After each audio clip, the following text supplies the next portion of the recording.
morning, Wichita. Welcome to a Friday edition of In the Zone, the final day of July, July 31. I'm Phil Stevenson. Sitting to my right is the infamous James Guerin. Good morning, James. Morning, Phil. You don't have a warrant out for your arrest or anything, do you? Why would I? I don't know. I just asking. Okay, you can't just say I'm just asking. You got to have a reason for bringing that up. That shirt's criminalistic today. What are you talking about?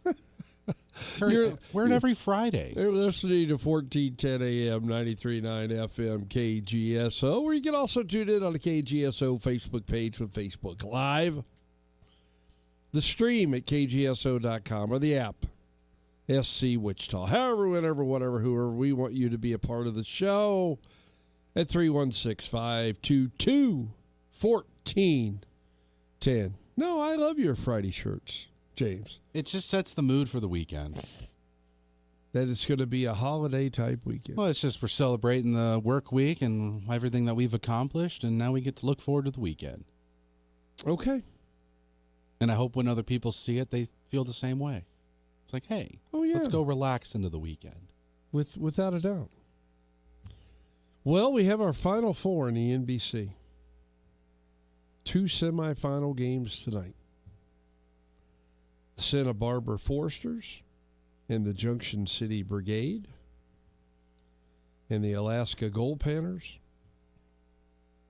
and the Lone Star Baseball Club.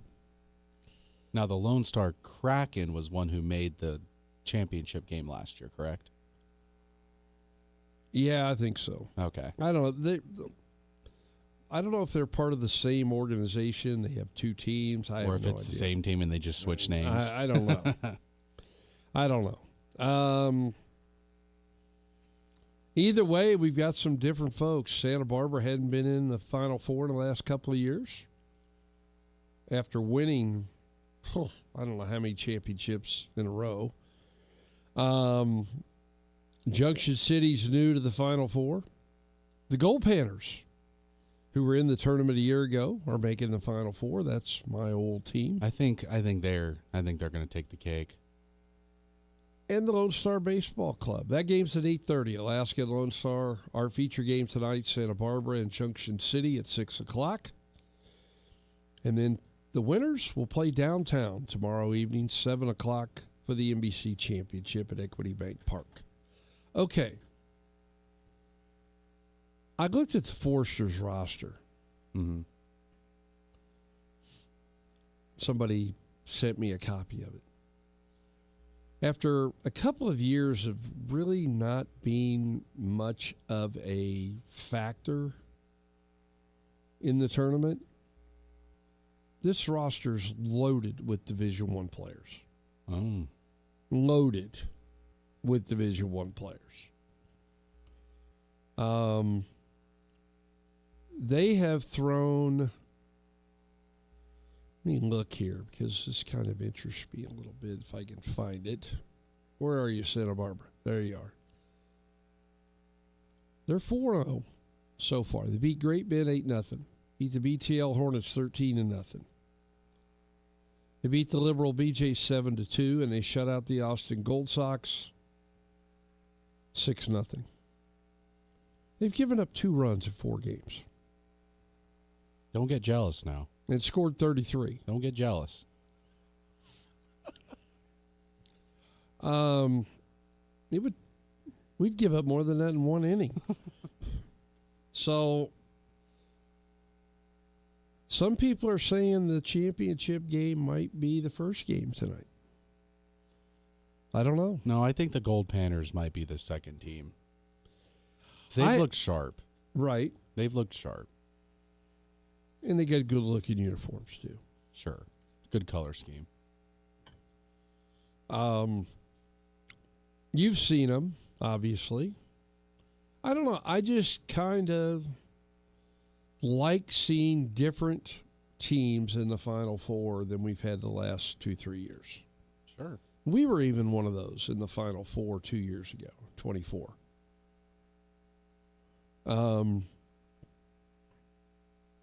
And it's just, I mean, not that they're not teams, except for Junction City, who's new to being an NBC affiliated team in just their second year in the Jayhawk League.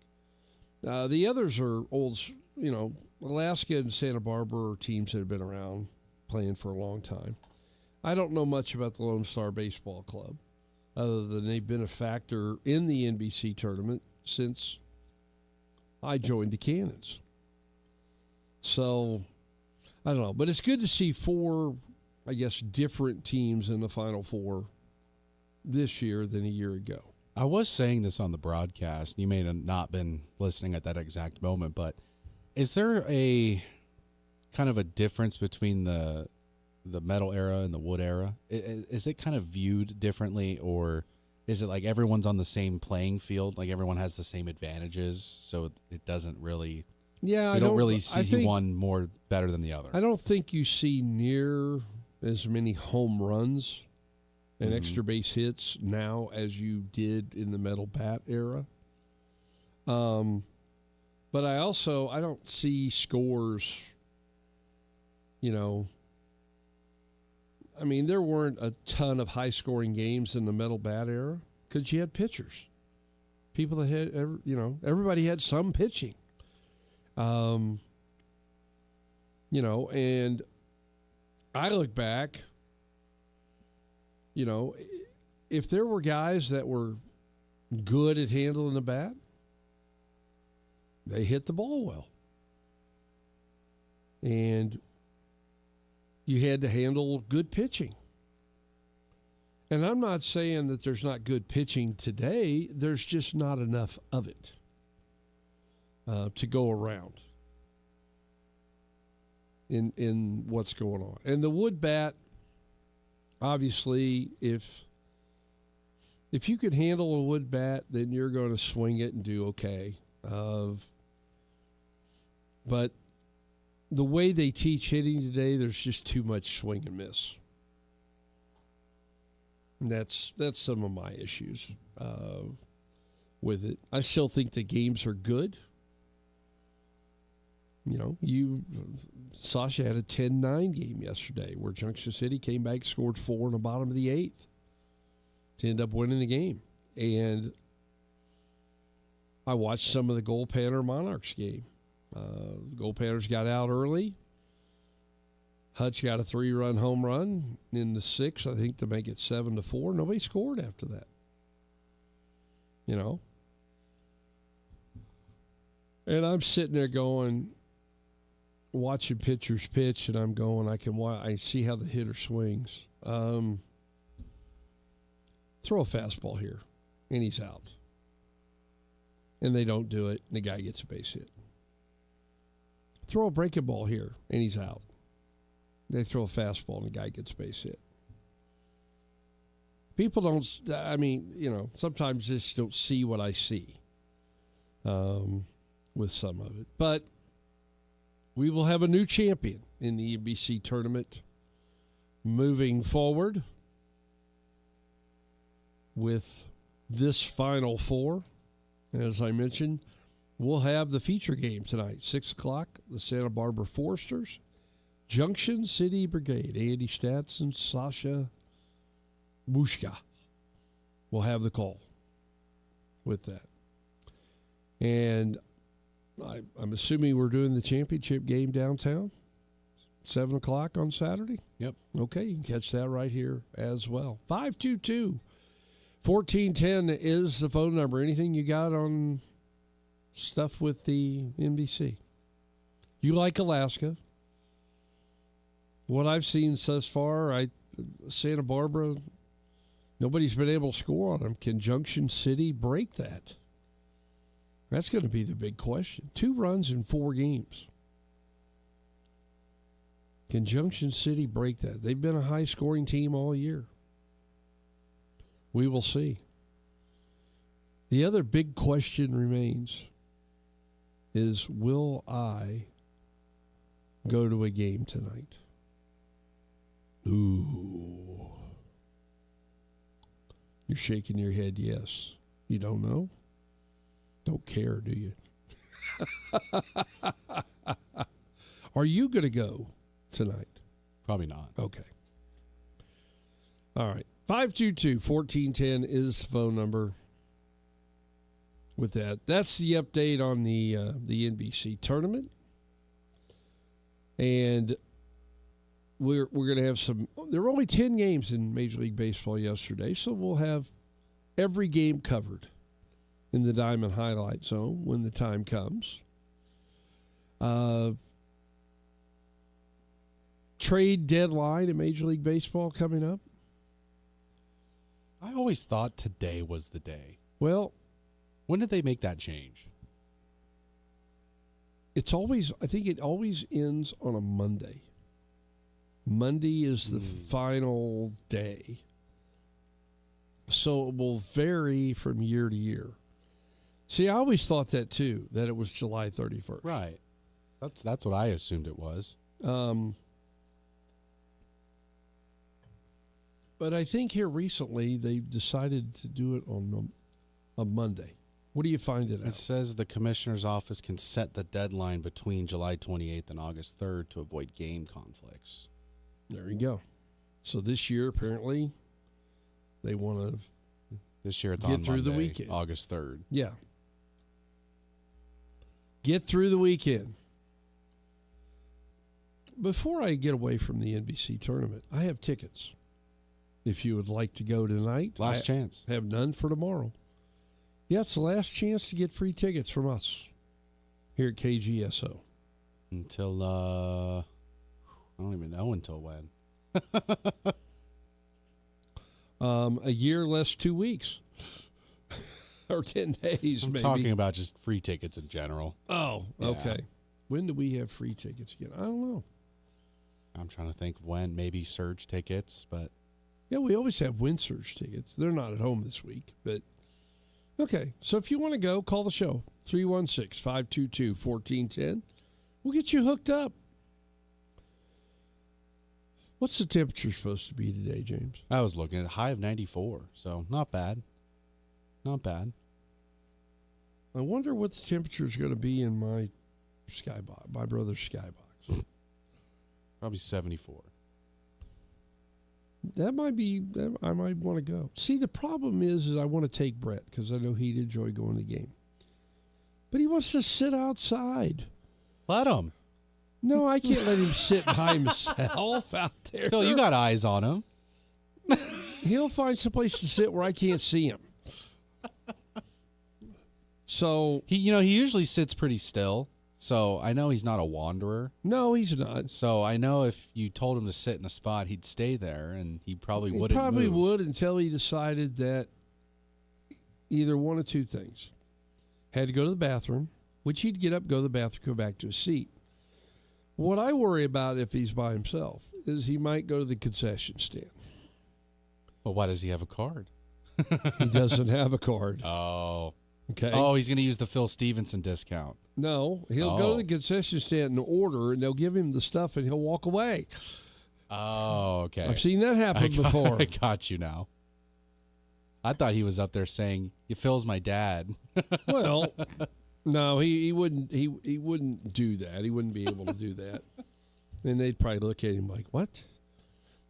But either way, if we go, we're going to sit in my brother's skybox, and we'll sit there. Well, he could sit outside on the. Does his box have the little balcony? Not anymore. Oh. Not anymore. It used to, but the athletic department moved him to the old athletic box, took his box because there used to be a kitchen behind it, and they ripped all that out and converted it and made it one. The president's box was next to my brother's, and converted it into one big president athletic director's box. Is what they did.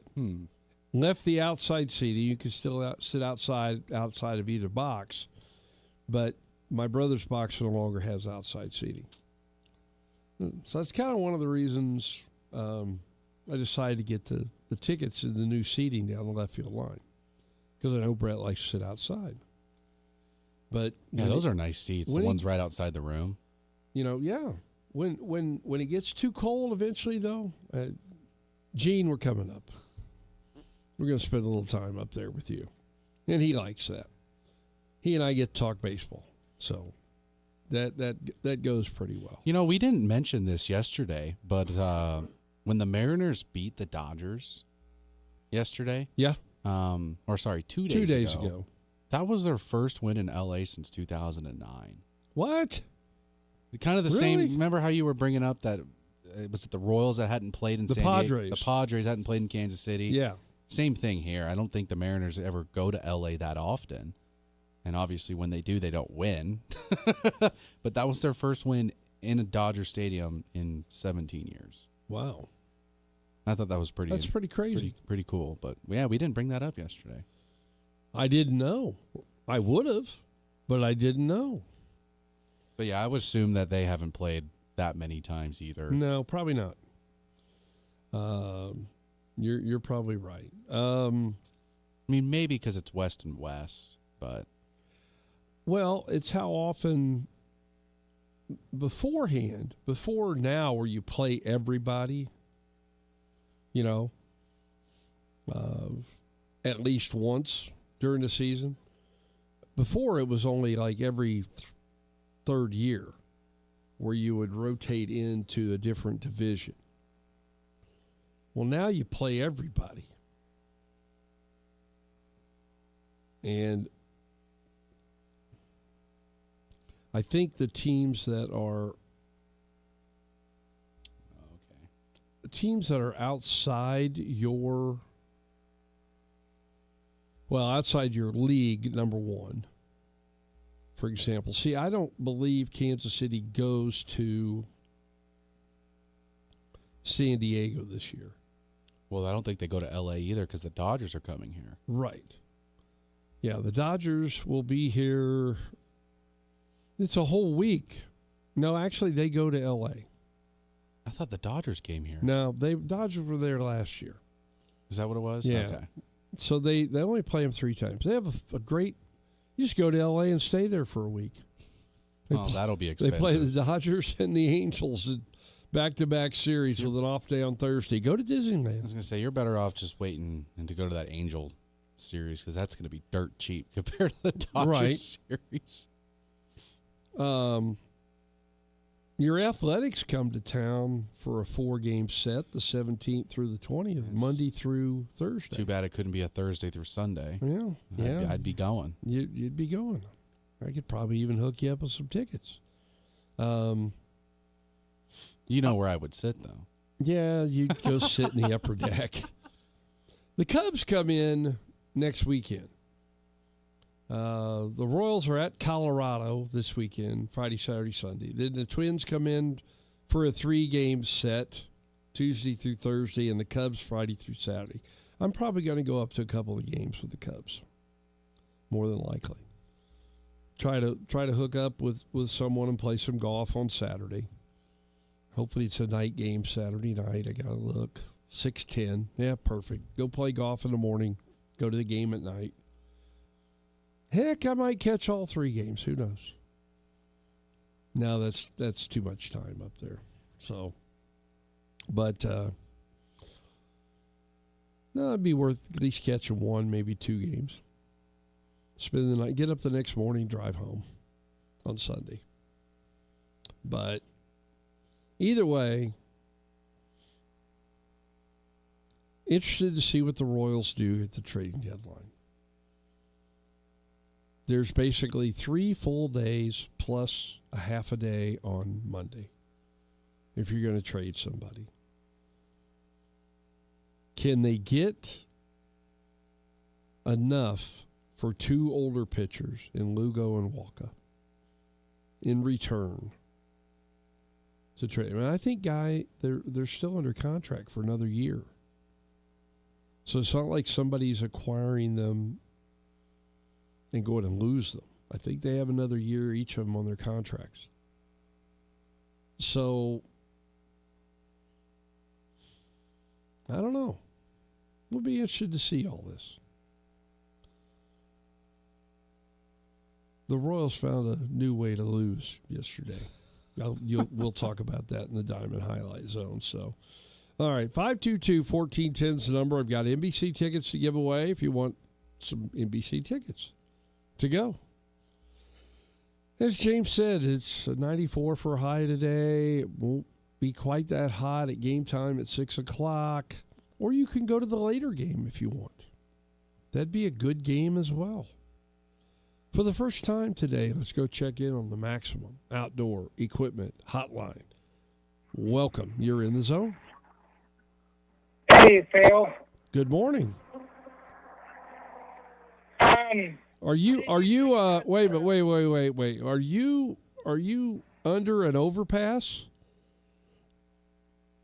No. Oh, I hear all these cars going by at a high rate of speed.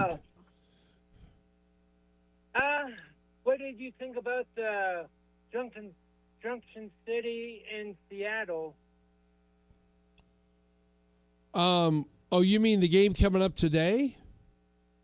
Yesterday. Yesterday's game was with the Blackfins, and Junction City's been one of those teams that I've seen. They find ways to score. They can steal bases. They can hit home runs. There's a lot of different things that they're capable of doing, and they didn't pitch it great yesterday, but we lost a couple of games to them where we couldn't stop them from scoring. We beat them once this year, but that we actually found a way to stop them from scoring for the one time. But I think this game, the two games tonight, both are going to be well-played games. You're going to see good college players. You're going to see, the Foresters have given up 2 runs in 4 games. So the likelihood that they're going to pitch it well is pretty good.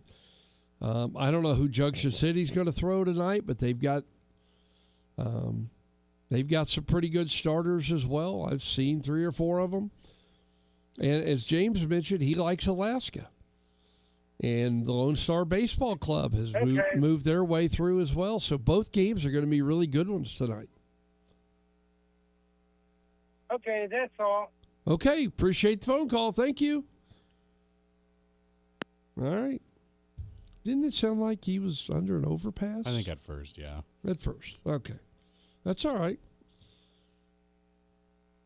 I still have NBC tickets.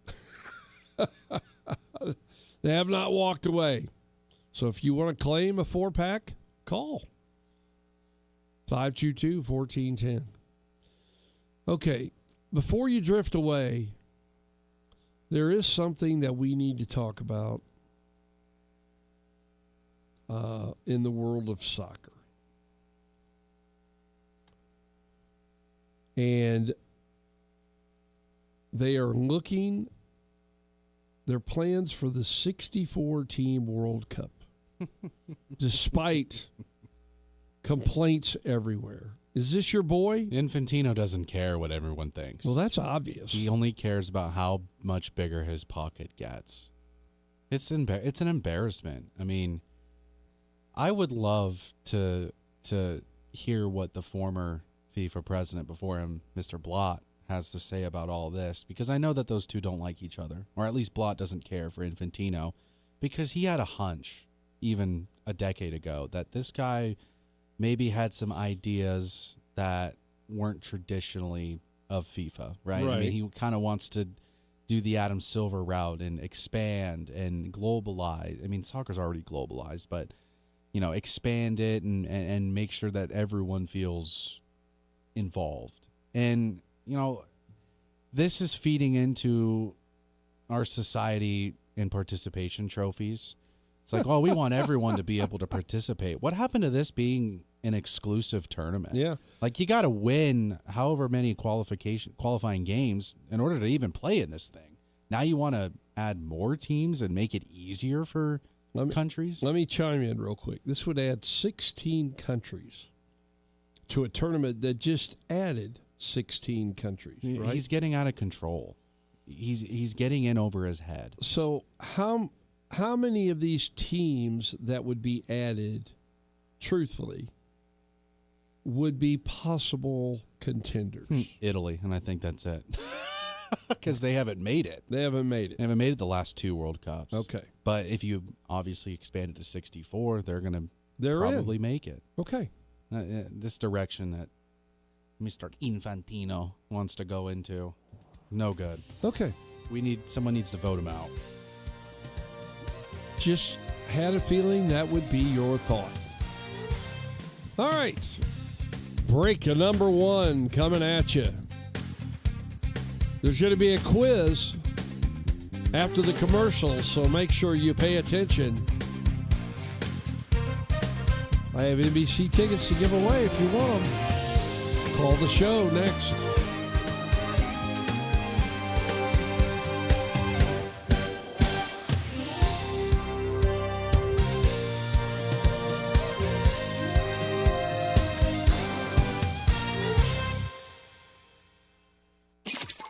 This portion of In the Zone is brought to you by Kansas One Call. Call Kansas One Call at 811 before you dig. Get in the zone, on KGSO. KGSO is back with the second annual SC Wichita Cares for Kids, coming up August 27th and 28th. Join Wichita's sports station as we support the Children's Miracle Network. Hear their powerful stories and help support our children in Wichita. It's the second annual SC Wichita Cares for Kids, August 27th and 28th. And it's brought to you by Truck Stuff, Jewelry Savers, Davis Liquor Outlet, the Wichita Technical Institute, the Sugar Shack, and Wichita Sports Station KGSO. When you're paying the right price for protection, you just know it. It's that warm, fuzzy, totally secure feeling, knowing that you're not only getting great coverage, but you're also not paying too much for it. And there's no one that knows that feeling like Derby Allstate agent Mark May, because he works every day to get people like you the coverage they need with the savings they deserve. Contact him for your free quote today. Allstate, you're in good hands.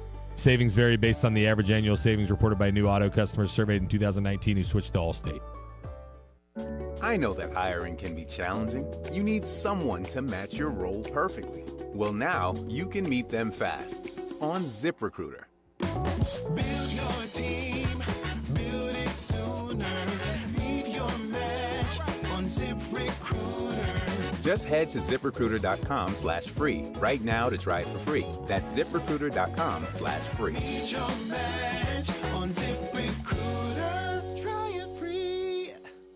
Getting in the zone is easy when your crew's fed right. Bricktown Brewery in Wichita East and West has your next event covered with catering that brings the flavor. From Bricktown boxes that make lunchtime a win to crafted specialty entrees and full buffet bar setups, you can bring the taste of Bricktown straight to your office, team, or celebration. Bricktown Brewery Catering, available for pickup, delivery, or full service. Check out the full menu at bricktownbrewery.com/catering. Bricktown Brewery Catering, bring your appetite and we'll handle the rest. Imagine a tropical paradise where the sun always shines and the fun never ends. Welcome to Blast Off Bay, the ultimate indoor water park. Catch a wave on our state-of-the-art surf machine, unwind with a cold drink at the poolside bar, or relax in our warm, inviting hot tub. Then get ready for thrills on 11 exciting water slides that'll take your breath away. Hungry? Enjoy pizza, burgers, wings, and more. Open 365 days a year with a perfect climate every day. Don't wait. Plan your escape today to Blast Off Bay. Coins and bullion, Kansas's premier bullion dealer. Do you need to get rid of some jewelry? Don't waste any time and stop by Phil's Coins and Bullion today. Phil's Coins will give you top dollar for any of your unwanted jewelry. Whether it's gold or silver, get the most out of the unwanted jewelry in your drawer and do it with Phil's Coins and Bullion, 9344 West Central Avenue. Phil's Coins and Bullion. Phil'sCoins.com. Wichita's sports leader, KGSO, is brought to you by Devon Jaimes. Devon Jaimes Injury Lawyers. Call 888-8888. That's 888-8888. See the latest promotions and special events online at KGSO.com. This is Wichita's sports station.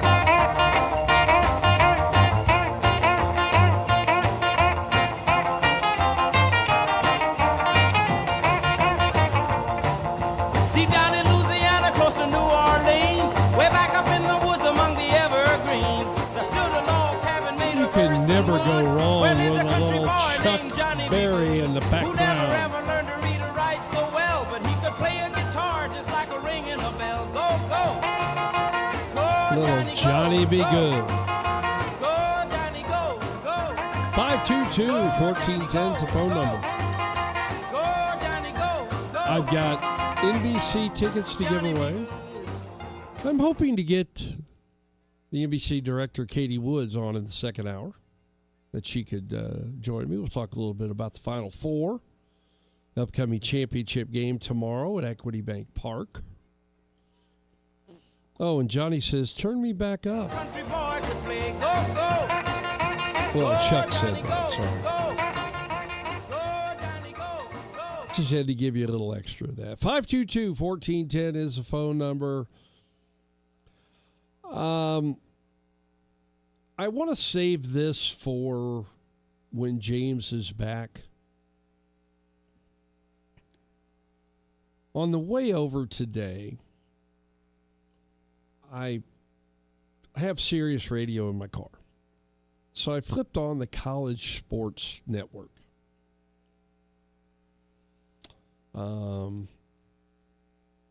Just to kind of listen to whatever they've decided to talk about. They were talking about the CFP expansion possibility and how some want it, some don't. Will it go from 12 to 24? Will it go from,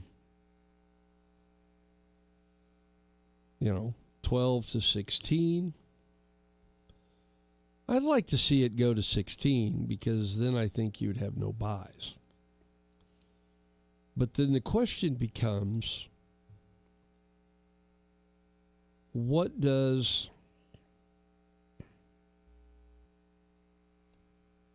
games in the first round between 1 and 16 and 2 and 15, what do they look like?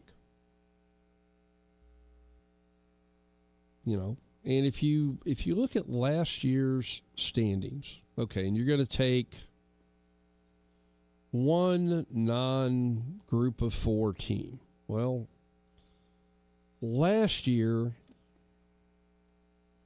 that team was Tulane that got in. And if you're going to continue with that path, okay, which is fine. I'm trying to. They had the final rankings, and then they had the Week 16 rankings, which is kind of where everything was based for moving forward. And Tulane was 20 in one poll, 17 in another. So let's say they move into that 16 spot. That would have knocked USC out. Texas would have gotten in. Vanderbilt would have gotten in. Utah would have gotten in. And Notre Dame would have gotten in. So that first game would have been Indiana, Tulane. Game 2 would have been, or the 2 and 15 would have been Georgia or Ohio State against Utah.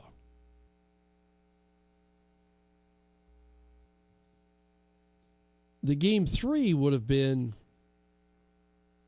Georgia or Ohio State against Texas or Vanderbilt.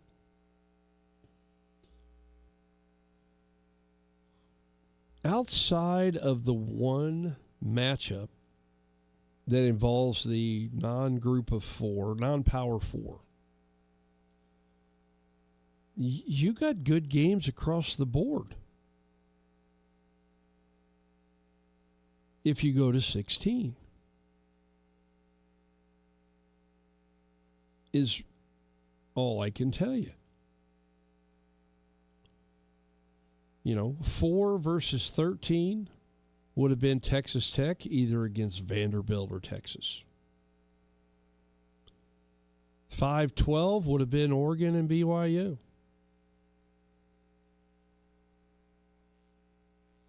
6 Ole Miss would have taken on either Notre Dame, Alabama, or Miami.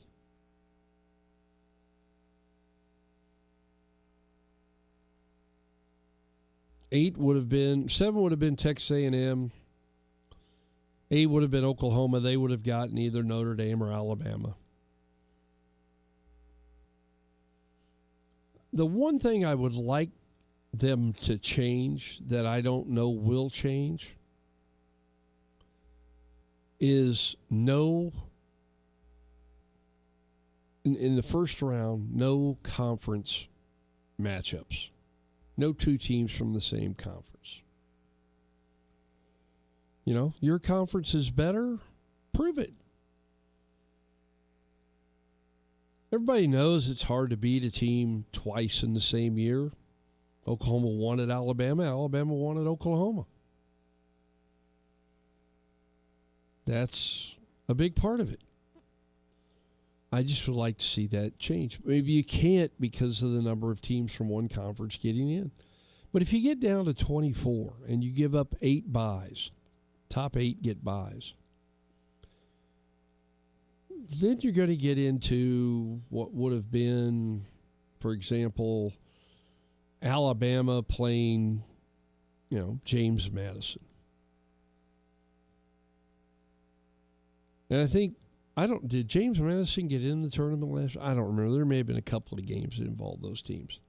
But anyway, because I don't think Notre Dame or BYU got in.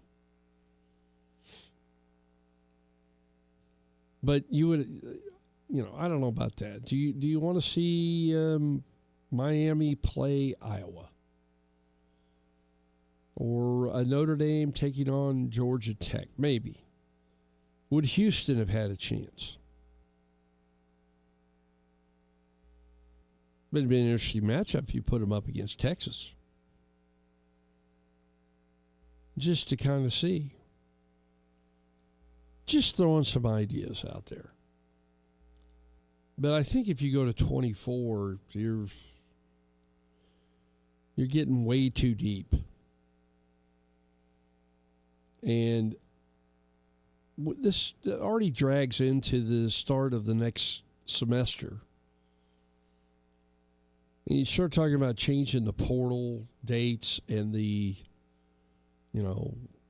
it's only open the one time for a short period of time, trying to get kids into school. I don't know. There's some things that have to still be fixed before they go to 24.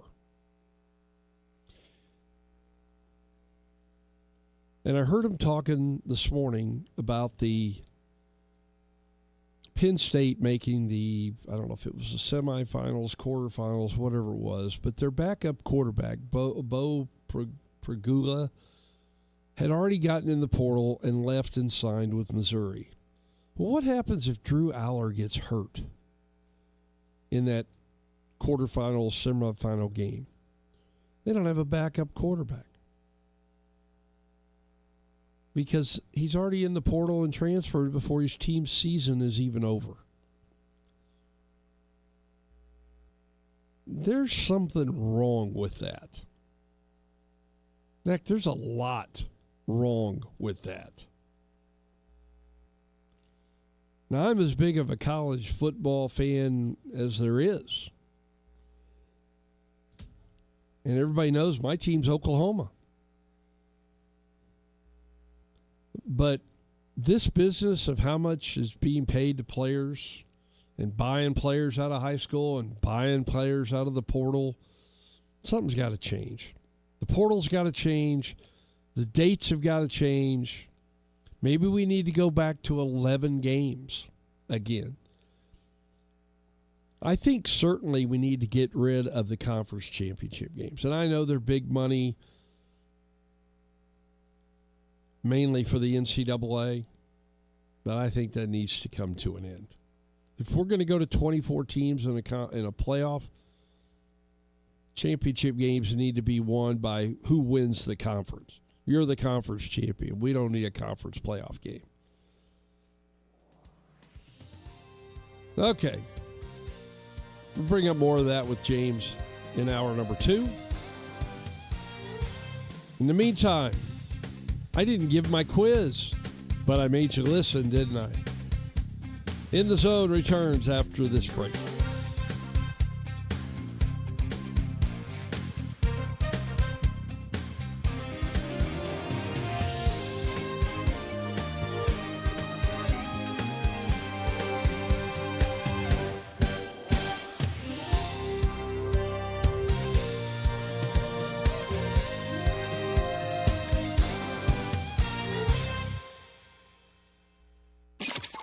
This portion of In the Zone is brought to you by Kansas One Call. Call Kansas One Call at 811 before you dig. Get in the zone, get in the zone on KGSO.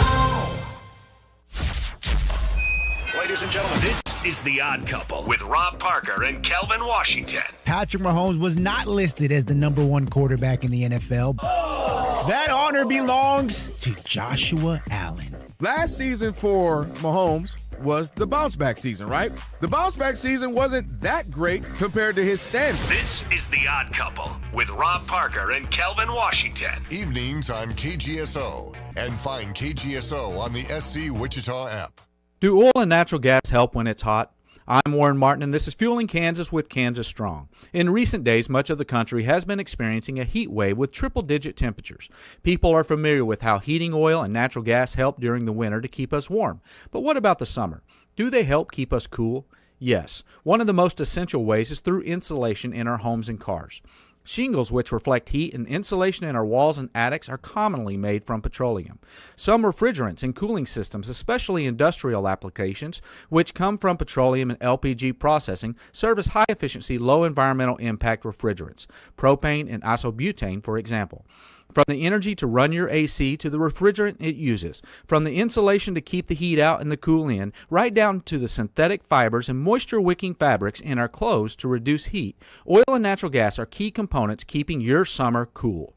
This is Fueling Kansas. Find out more and get the facts at fuelingkansas.com. America is turning 250, and we're celebrating all month long at Midwest Kia. Join us for our Stars, Stripes, and Savings Sales event, where we're honoring America's 250th birthday with incredible savings throughout July. Celebrate extra savings on every new Kia that's built right here in America, including the award-winning Sportage, Sorento, Telluride, hybrid models, and the electrified EV6 and EV9 models. And no birthday party is complete without a present. This July, purchase any new or pre-owned vehicle and get a $250 gas gift card. It's our way of helping you enjoy the summer road ahead.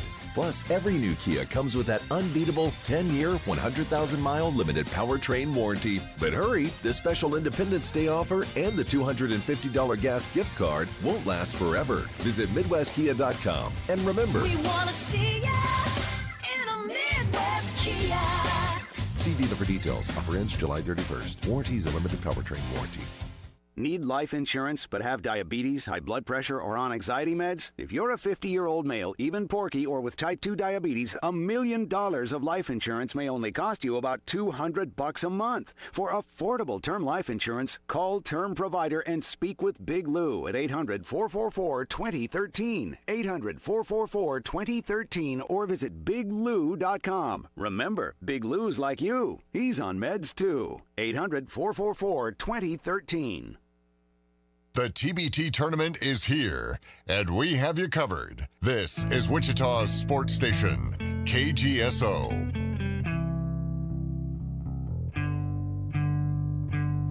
How long will I slide or separate my side? I don't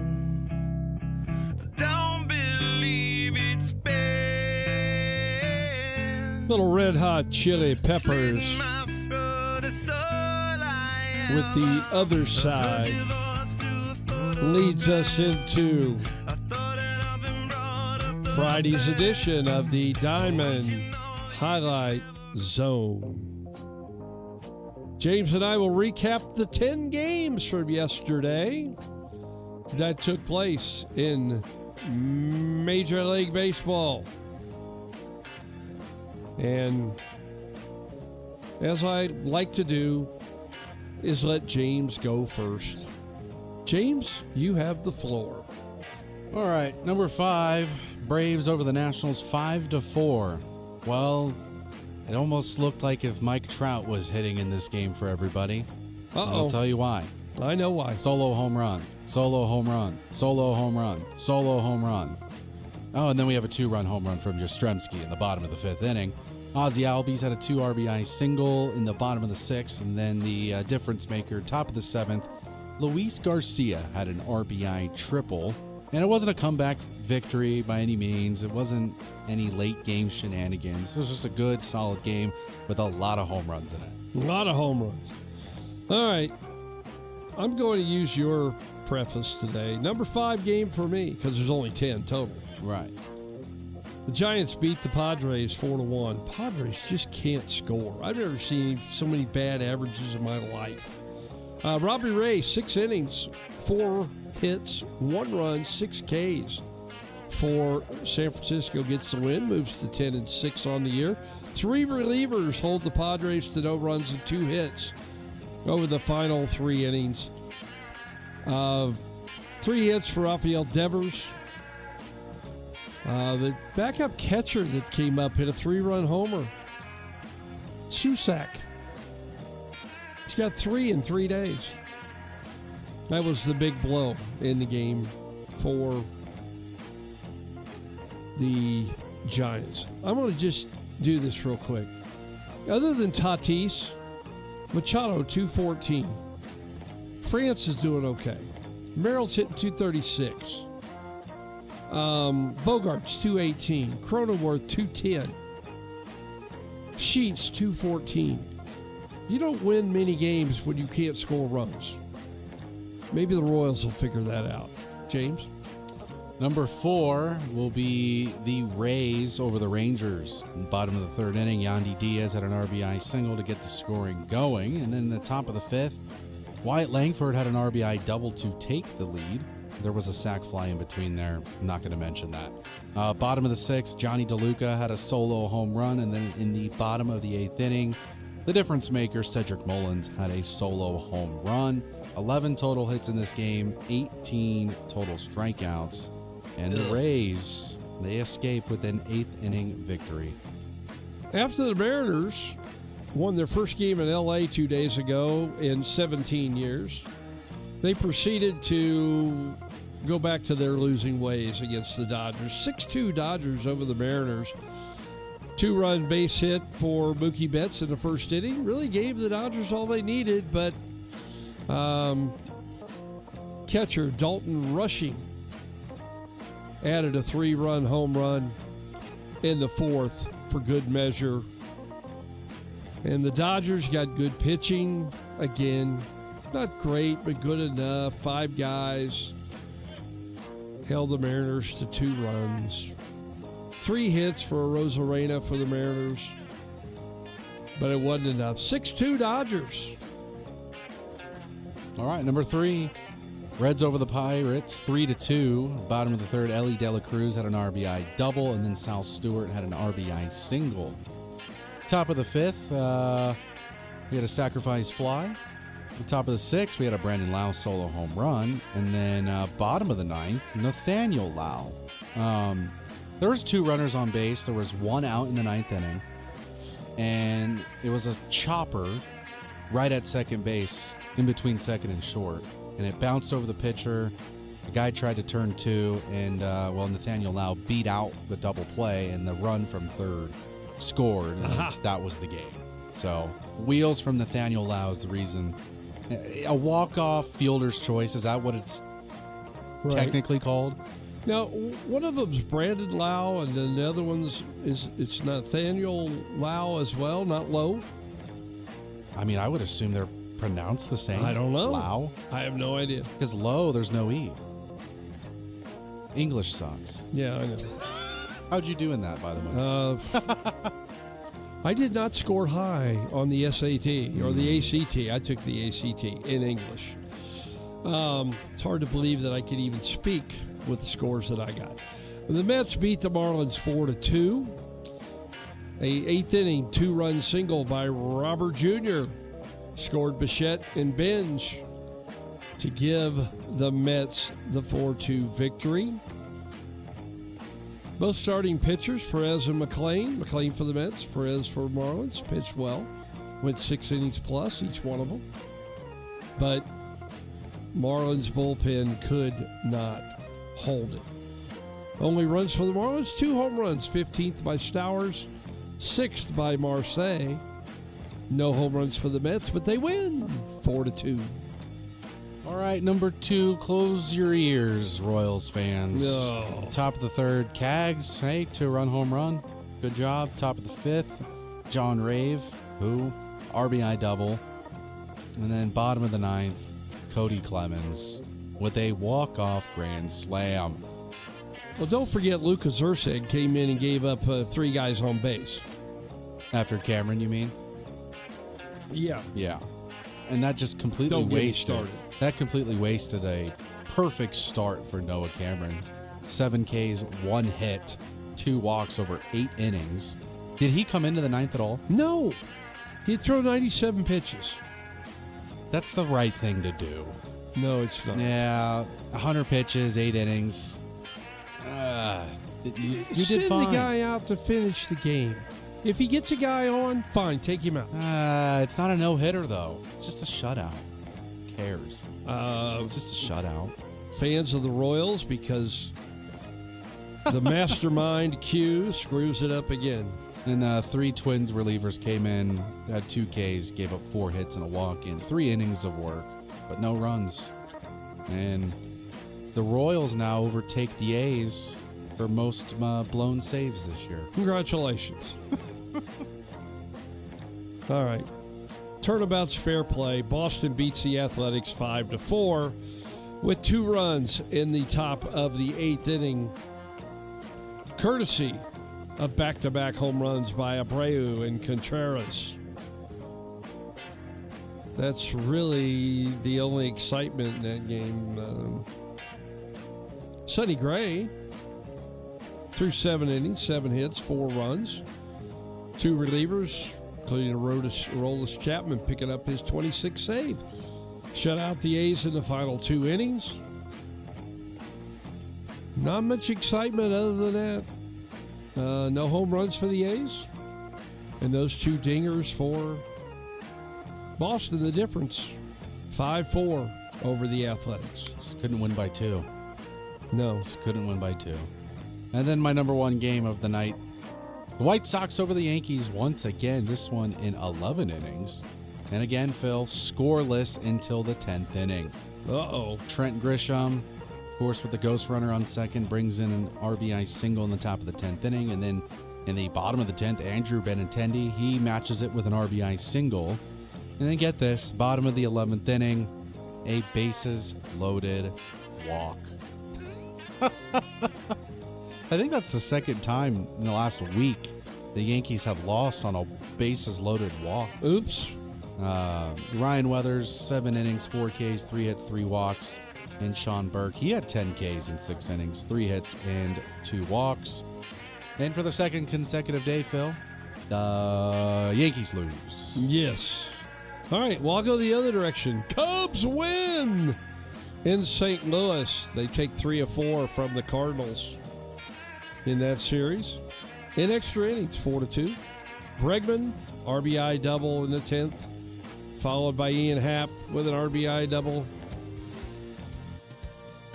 in the top of the 10th. They hold the Cardinals scoreless and win the game 4-2. They're trying to hang pace with Milwaukee. Cardinals slowly fading into the night. 1 hour in the books. Katie Woods will join me at 10:30 today. Want to remind you of that. James and I will come back. We'll talk a little bit more baseball when we return here on In the Zone.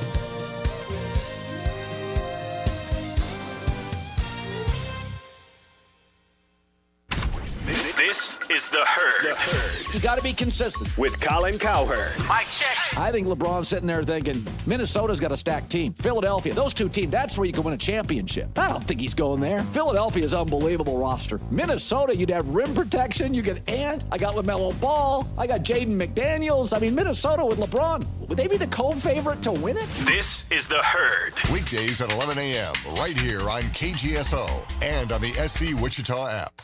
Need life insurance but have diabetes, high blood pressure, or on anxiety meds? If you're a 50-year-old male, even porky, or with type 2 diabetes, $1 million of life insurance may only cost you about $200 a month. For affordable term life insurance, call Term Provider and speak with Big Lou at 800-444-2013. 800-444-2013 or visit biglou.com. Remember, Big Lou's like you. He's on meds too. 800-444-2013. I know that hiring can be challenging. You need someone to match your role perfectly. Well, now you can meet them fast on ZipRecruiter. Build your team, build it sooner. Meet your match on ZipRecruiter. Just head to ZipRecruiter.com/free right now to try it for free. That's ZipRecruiter.com/free. Meet your match on ZipRecruiter. Try it free. It's time for you to crave a taco with a touch of tradition. Taco Pronto is family-owned and has been operating for nearly 55 years. Taco Pronto makes all their food in-house from scratch using the freshest ingredients at prices that you can't beat. So come on in and take advantage today at Taco Pronto's daily specials to spice up your lunch, or grab a 12-pack of corn tacos for $11.99 for a quick dinner. Taco Pronto, 8385 West 21st Street North, and taste the difference for yourself and order online at TacoProntoWichita.com. Market information from the Mid-America Ag Network. I'm James Guerin. Move to a Friday over in the corn market. September corn down 3.5 at $4.42 1/4. Kansas City wheat for September down 24 1/4 at $7.06 1/2. In the bean market, September beans up 1/2 cent at $11.72 3/4. Soybean meal for September down $1.80 at $3.1570, and soybean oil for September down $1.11 at $67.11. In the cotton market, December cotton up 37 cents at $81.04. In the energies, crude oil for September up $1.74 at $85.33. Unleaded gas for September down a penny to $3.11. Heating oil for September up 7 cents to $4.20, and natural gas for September down 2 cents at $2.73. And over in the stocks, the stock comeback fizzles as bond yields jump and Apple shares tumble, with the Dow Jones currently down 5 points at 52,202. The S&P 500 up a single point at 7,438, and the Nasdaq up 48 points at 25,170. Market information from the Mid-America Ag Network. The Kansas City Chiefs training camp is fully off and running. Day 3 will be today on this Friday, July 31st. Fans have been impressed so far with quarterback Patrick Mahomes, who is fully cleared to participate in 11-on-11 drills. And even though he's got a large knee brace on his left knee, Mahomes has made some good passes and has a lot of Kansas City fans feeling excited. One of the targets of those new passes includes new running back Kenneth Walker III, the Super Bowl MVP from this past season. Him and Mahomes have already established some chemistry, according to those in attendance. At Sports, I'm Andy Stats. Sports Report brought to you by Burwell Construction. Decks, pergolas, patio covers, roofing, siding, windows, guttering, and more. 316-794-3430 or online at burwellconstruction.com. This is Wichita's sports station, K230PY, 93.9 FM, 1410 AM, and 99.7 HD3. KGSO Belle Plaine, Wichita. Ladies and gentlemen, this is The Odd Couple with Rob Parker and Kelvin Washington. We enjoy rivalries. We enjoy dynasties. And we need it. And I think the idea that, everybody needs to win. Everybody ain't going to win. When you have rivals, when you have teams that are great, when you had Warriors, Cavs, and I knew I was getting ready to see LeBron, these things to me make it great. This is The Odd Couple with Rob Parker and Kelvin Washington. Evenings on KGSO. And find KGSO on the SC Wichita app. Broadcasting live from the KGSO studios in West Wichita. You just tap in and leave it on. This is In the Zone on Wichita's sports station, KGSO. Get in the zone, on KGSO.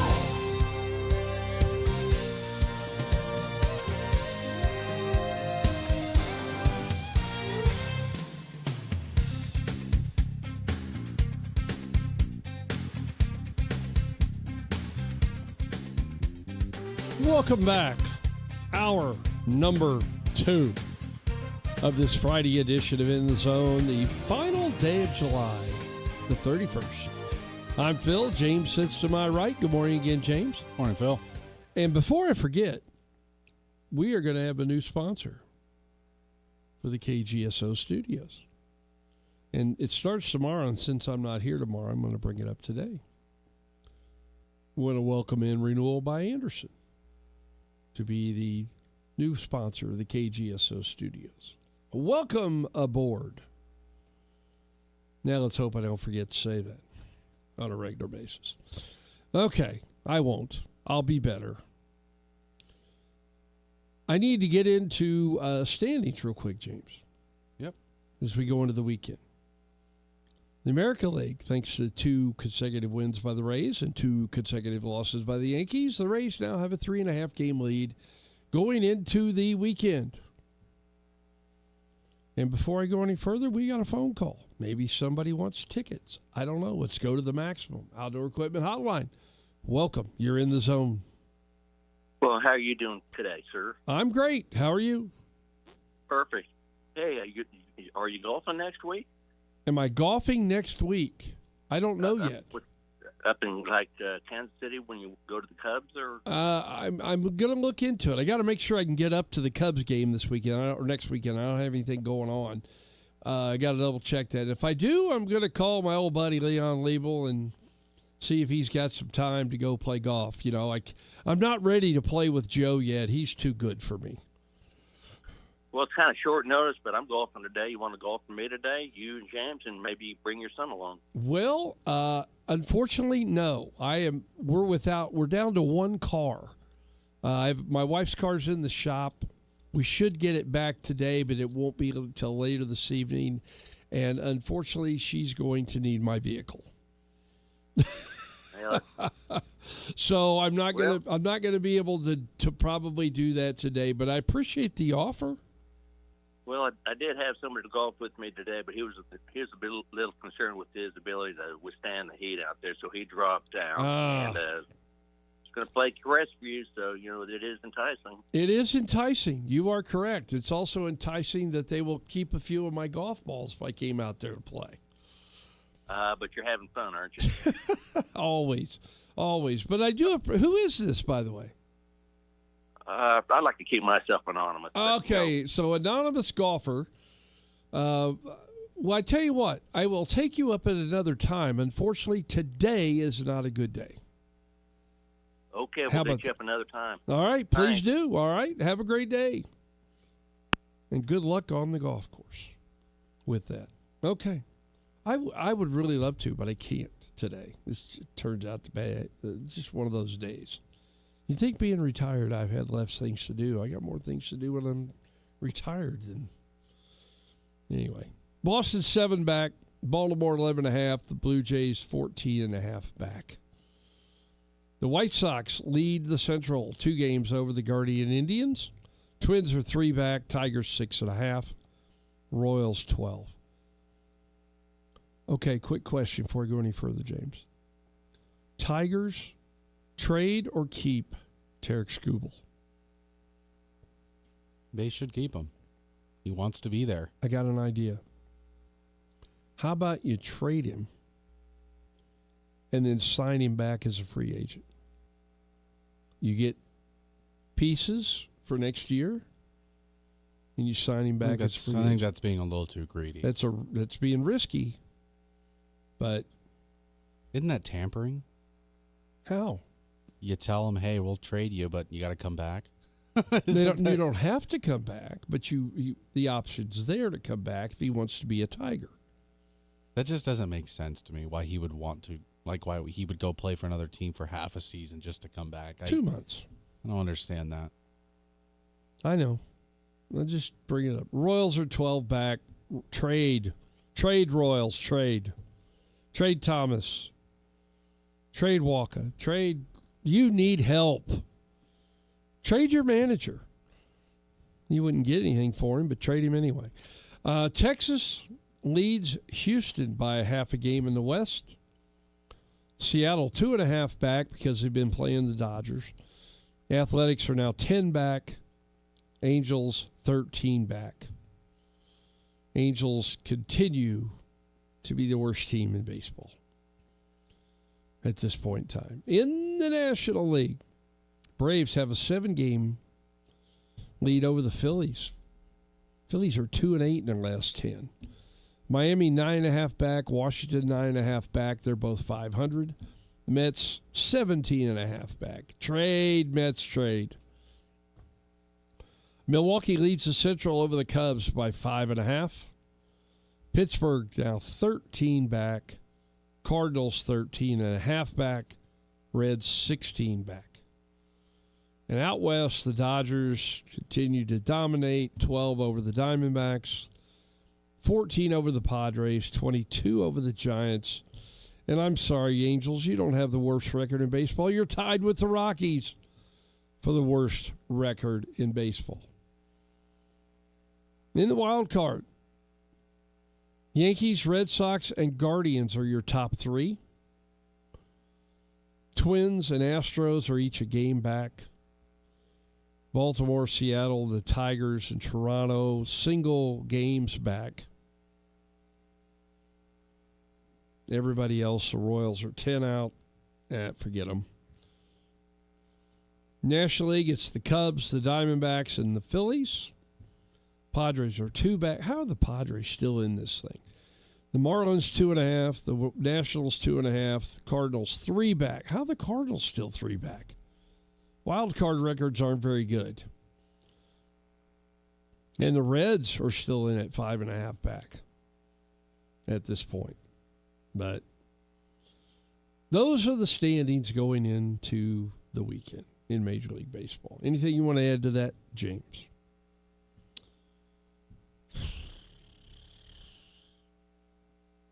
The Dodgers are going to run away with it.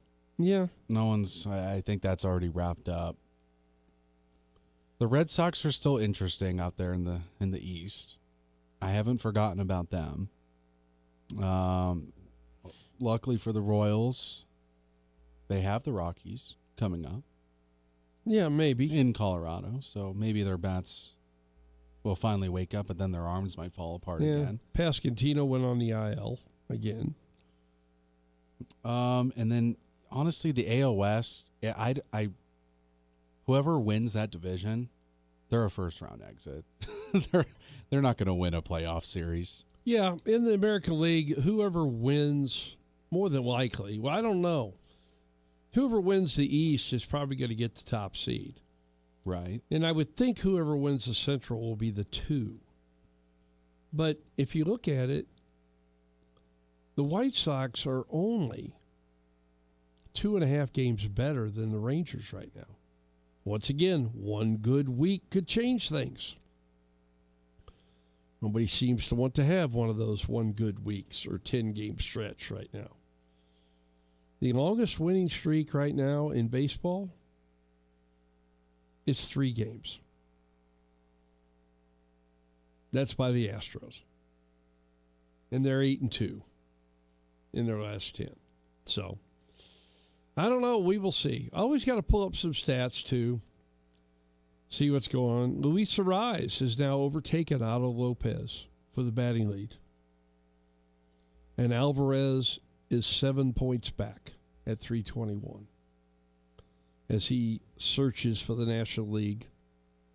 American League, Triple Crown. He leads now in home runs over Kyle Schwarber, but they're in different leagues, so it doesn't matter. He leads Ben Rice by 4 for home runs. And in RBIs, the American League leader, Jordan Alvarez. He's the only one from the American League in the top 5. I know. That's true. All of this, and they still dominated the National League in the All-Star game. I know. Bobby Witt's still second in stolen bases, even though he hadn't played in Nobody a week steals anymore. They ought to be careful with him. We're always talking about unbreakable records. I think Ricky Henderson can never worry again. Even with the bigger bases and the less pickoff throws allowed. I agree with you. Even single season, all-time, any stolen base record, He may even have most in a single game. I don't know for sure, but it wouldn't shock me if he did. But what made him so good at was it really just his timing? I think the ability to read pitchers. You know, you shouldn't that be easy though? Pitchers didn't do a lot of what they do today, which is slide step. Was the full windup, you mean? Yeah, you had a lot more guys who pitched with a higher leg kick. But you also had guys who could throw over there 6 times in a row if they wanted to. Yeah. That they can't do now. I just thought, just watching him, he was going to get out to this certain lead at this certain spot, and you throw me out if you can. And I think he was pretty good at reading pitchers and getting timing, and he was also good at stealing third base. Not a lot of guys are good at that. You can take a little bit of a bigger lead, though, at second, right? You can, but not too often you could steal third base from a sit-still position. You know, with both feet planted. A lot of guys steal third base because they get a little bit of a jump or a walking lead or whatever it was. You know, I was always taught to try to get a walking lead. Mm-hmm. And you be behind the baseline, walk into the baseline, and try to figure out how to time it up. And, you know, one of the things coaching third base is I always tell guys, if I say you're okay, you keep moving. If I say right there, take a step back, because that means the guy's close enough to pick you. If I don't say anything, you're free to do. Just go. I mean, if you can get it, go, because it just means there's nothing. I don't want to alert the pitcher by saying you're okay. You're okay. Sometimes if that guy's not there, I'll just be quiet. And you know, you try to read him and get a moving jump. And here's the other thing I can't understand. I told pitchers this time and time again. If you are in the set position and you're worried about the guy stealing, and you're looking at him and he's moving, and you look away and you look back and he's starting to move and he stops and goes back a step or two, pitch. He's not going to steal the base moving towards second. But you know what they do? They look at him, then they look back at home plate, then they look again, he starts moving again, then they look at home plate and pitch. And I'm like, if that guy takes a step back towards second, pitch. Won't do it. Well, some of them will, but a lot of them won't with that. You know, there hadn't been a lot of change in wins right now. Chris Sanchez, Sonny Gray with 13 apiece. Bunch of guys with 12. Mizorowski's still the only starter with an ERA under 2. Cade Smith and Brian Baker of Tampa Bay lead in saves with 30. Your boy Mason Miller's third with 28. Are they going to trade him? Because I've been hearing that rumor. I think right now, with how bad they are offensively, if they could get some offense for him, I would. You know how ticked off that'll make me? Yeah. And you know, I'm a Padre fan because I played for him. But to see how poorly this team is playing offensively makes no sense to me. And so, I don't know. I have some theories behind it. I'll keep those theories to myself. But that's just, it's not good to see that. That team should be a whole lot better than what they are. Mizorowski leads in strikeouts, and Sandy Alcantara in quality starts with 16. So Mizorowski's going to strike out, what, close to 300? I mean, he's only at 185. I don't know if he'll get to 3. I mean, how many starts would he have left, roughly, with 9 weeks left in the season? This season, he's had 20 starts already. So 9 weeks left. Yeah, you can get to 250 maybe. I mean, how many games has his team played so far? I'm just going to pull it up real fast. 108. So they have 54 games left. So another 5 times. So he's going to get 9 to 10 starts. Going every 5 games. The rest of the way out. He's going to get 9 or 10, maybe 10 or 11 starts. Who knows? He's going to have to average 12 strikeouts a game to get to 300. It's not going to happen. Like it's 250 May, but yeah, I don't know if we'll ever see a 300 strikeout season again. Without looking it up, I'm pretty sure Kershaw was the last one to do it. Wow. 300 used to be a really good milestone. A lot of guys would get there, but they don't start enough anymore. They don't go deep enough in the games. Oh, no, it was Garrett Cole and Verlander. They both did it in 2019. Okay, 6-7 years ago. It's the last time we've had it happen. All right, 522-1410 is the number. I got NBC tickets to give away. Katie Woods, the director of the NBC, will join me at 10:30 today. We'll talk about the Final Four and the upcoming championship game tomorrow night at Equity Bank Park. If you want to go tonight, you're going to see 2 great games. I'm willing to give you 4 tickets to go. It won't be quite as hot as you think it is.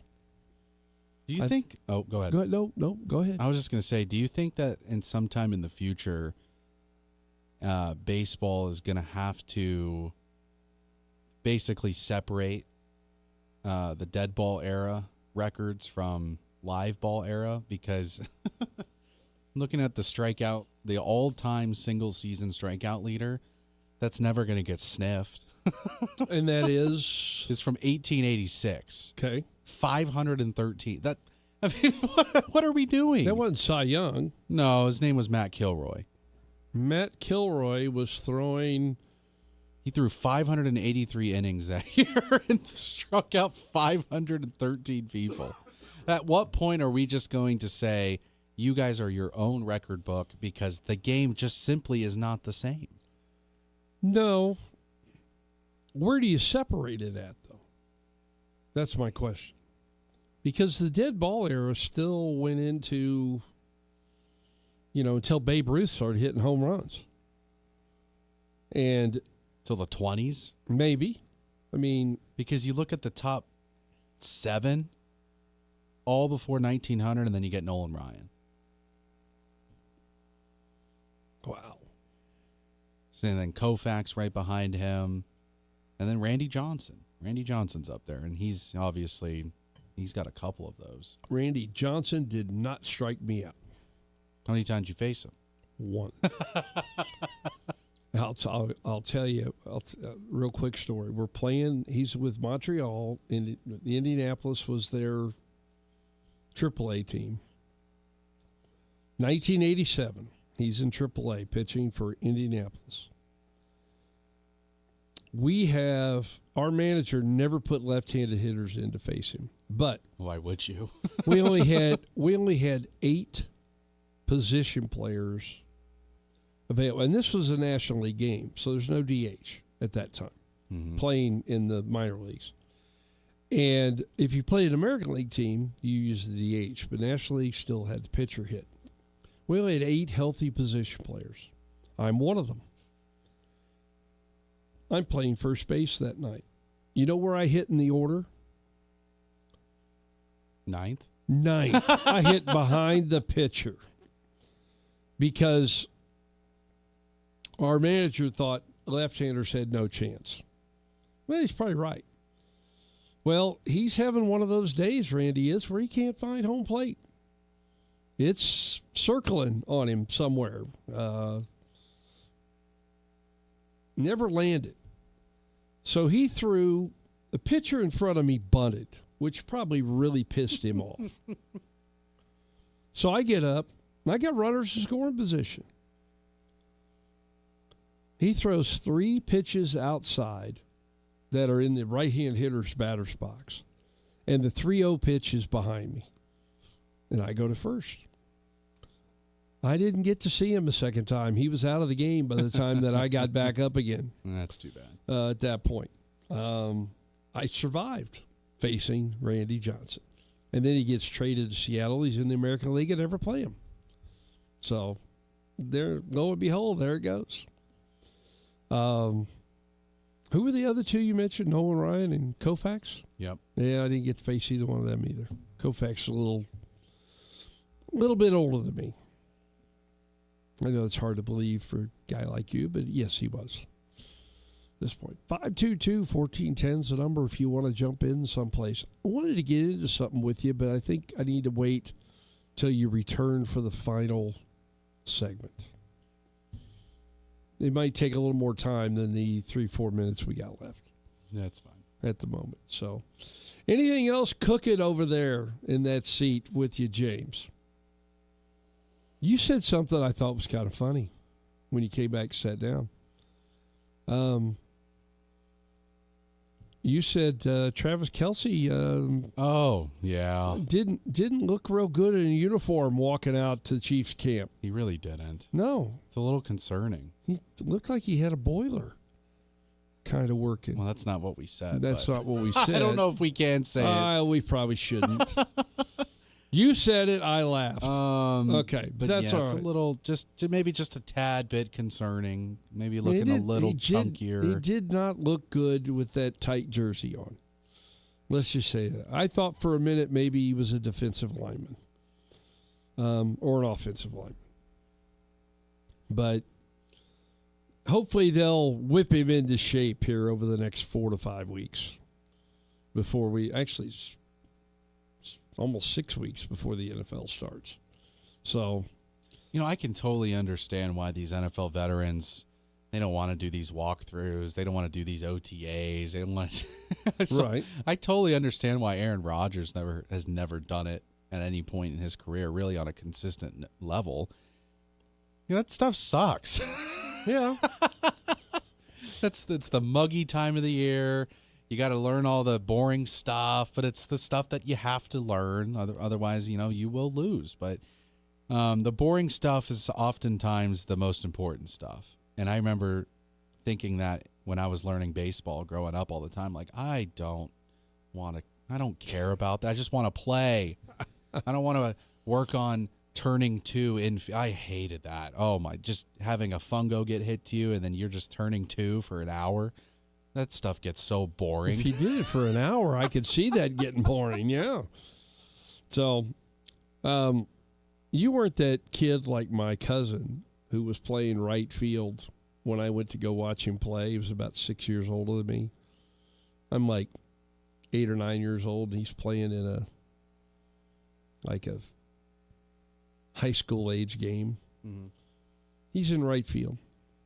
Yeah, maybe it wasn't that. Maybe it was a 14-under game. He's playing right field. And this is like one of the 6-inning games. And he doesn't have a ball hit to him the entire game until the top of the last inning. And a ball gets hit to right field by the opposing team. And, of course, I'm watching, as is my dad and my mom. And my uncle and aunt, and maybe a few other relatives were there. His chance to make a play in right field. And as the ball's hit, starts towards right, I look out, and my cousin is sitting on the ground picking the dandelions out of the ground. Yeah, that's true. I can't blame him. And the ball, as it arcs towards him, they're yelling at him, and he's looking around, Then he finally looks up and realizes, oh, crap. He tries to scramble up to go get it. He slips and falls down. And this was in the age where these people, they played in jeans. You didn't have uniform pants. You played in jeans. Needless to say, I think that was the last baseball game my cousin ever played at that point in time. I think my uncle was pretty embarrassed over that whole deal. Time to take a break. When we return, or I return, Katie Woods, the director of the NBC tournament, will join me coming up next.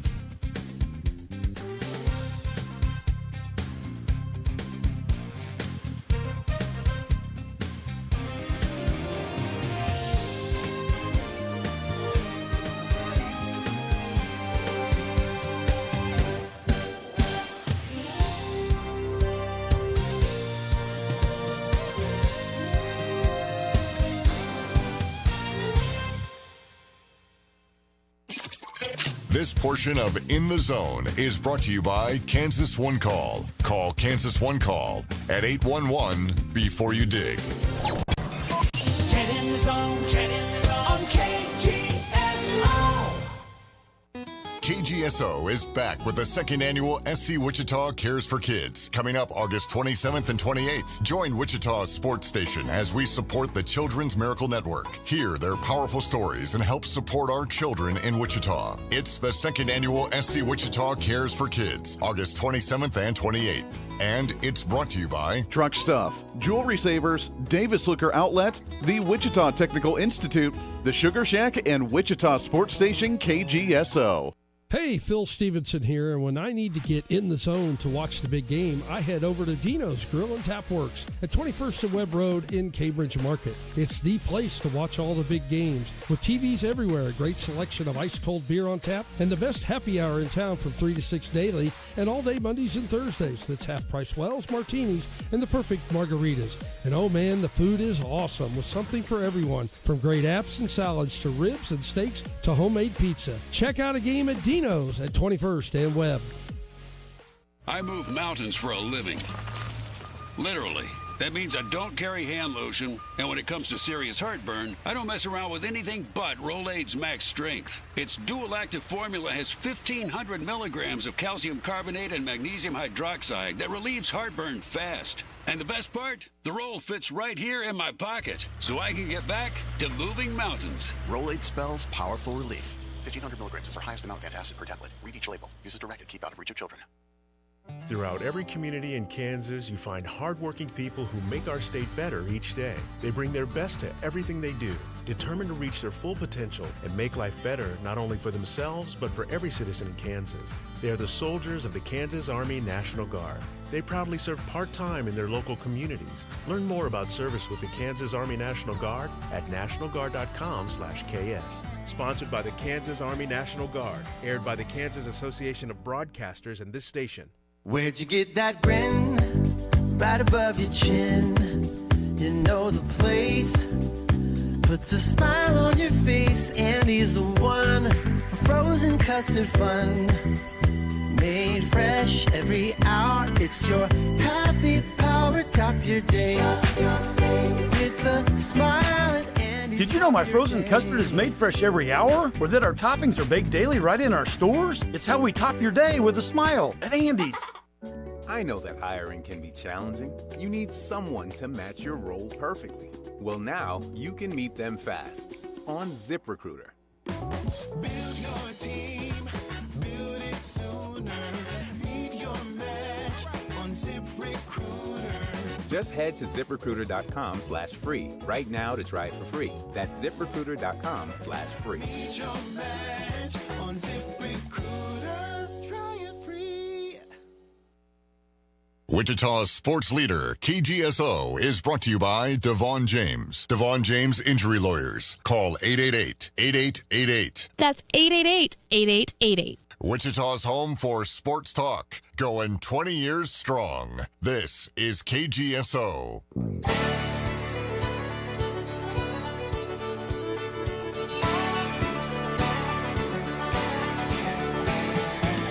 I spent last night in the arms of a girl in Louisiana. And though I'm out on the highway, my thoughts are still with her. Little Garth Brooks. He's calling Baton Rouge. Such a strange situation. Stopping every 100 miles. Well, I'm not calling Baton Rouge. I put a call into the director of the NBC tournament, and that is Miss Katie Woods. Good morning, Katie. Morning, Phil. Thanks for having me. Hey, no problem. The 92nd annual NBC tournament is 2 days away from concluding. How have the first 8 days gone? We've had such good baseball. I mean, it's been really the level of talent has been incredible, and it's been, those games where you watch them and you go, I think if we played that game 5 more times, we might have 5 different results going back and forth, like just a lot of battles, which has been great. I've been keeping up, watching some of the games. Of course, I'll just say it. It pisses me off that I'm not there, but that's okay. Here's the thing that I've noticed. I know there were a lot of returning groups from the last, at least, time that I've been a part of it for the last 4 years. But we have, I think, if I'm not mistaken, 4 different teams in the Final Four than we even had a year ago or a couple of years ago. Yep, they're all 4 of them are new from last year. These are different Final Four than the 4 we had last year. But they're not unknown names, with the exception of maybe Junction City, because it's just their second year participating as an NBC affiliate. But the other teams are at least pretty well known, and a lot of them for many, many years as part of the NBC. Yeah. I mean, you've got the Foresters, obviously, who've won 10 championships but have not won in the last 3 years, and I think went out in the quarterfinals last year. And then you've got the Gold Panners, who this is their second year back in the tournament, but obviously a storied program with championships way, way back. So for them, for anybody except for Santa Barbara, it's either not been a championship or it's been a long time coming. Right. I won one of those championships with the Alaska Gold Panners. I won't say how long ago that was. I'm not sure you were born yet at that point in time. But I guess from a standpoint of people watching the tournament and looking at it, you want to see some old faces, but I think from a standpoint of seeing some new people who haven't been in the Final Four in a while, to have that happen, that has to create a little bit more excitement, I would believe. Yeah, I think it's been a good buzz, and I think it is, like you're saying, it's fun to see those new teams, even if it's names that people know. They haven't seen them in a while, different players, different coaches, like for the Gold Panners than it's been. So it is exciting to get to see some new faces at the top. Absolutely. So games tonight at 6 and then 30 minutes following the end of Game 1 tonight. We will have the Junction City Brigade Santa Barbara Foresters matchup right here on KGSO tonight. And we're down to the Final Four. Does this give you an opportunity maybe to kind of kick back and maybe watch a little bit more than you've been able to here thus far? Yeah, it's been fun. We get to do a little bit of that, but then, we are tonight packing up after the games at X Stadium to move over to Equity Bank Park for championship night tomorrow. So no rest for the weary quite yet. We've still got 3 good games to play. Well, no doubt about that. Tomorrow night's game is 7 o'clock, correct? Yes, 7 o'clock on Saturday downtown at Equity Bank Park. Post-game fireworks after we crown our champion tomorrow. Okay, and kind of inform us where people can get tickets. Tickets are at NBCBaseball.com. So we've got tickets for tonight and tomorrow up there at NBCBaseball.com. And we've also got our Tournament Central on there, so you can see rosters, standings, stats, all that kind of stuff is up at NBCBaseball.com in our Tournament Central. Okay. Here's just a question that I'm throwing out. This is the second year in a row now the championship games being played downtown.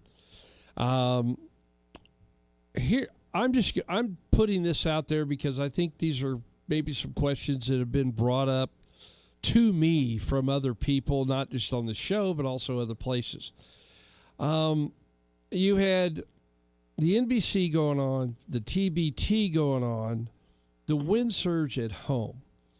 Is there ever a time that we're going to be able to possibly just get the NBC tournament to stand alone for that 10-day period here in Wichita? I think there's also a Jason Aldean concert on opening night, too. Yeah, so there there's been a lot happening in Wichita the last couple of weeks. I think there's lots of factors that go into that, really, with other schedules. Major League Baseball scheduling with the wind surge and all of that. But I think the more the tournament continues to grow and get more eyes on it, then I think that helps. And TBT, I'm not sure how they do their scheduling exactly, but yes, hopefully we can get more of that and get more focus just on the NBC. Is there ever an opportunity to visit with Major League Baseball about the possibility of scheduling the minor league team away from Wichita during that time frame? The scheduling has changed since Major League Baseball took over minor league baseball in 2021. Right. So that's, it's a different, it used to be a little bit more, you could trade schedules and do some different stuff to get creative and make that happen. But I think that'll be conversations as we move forward for sure.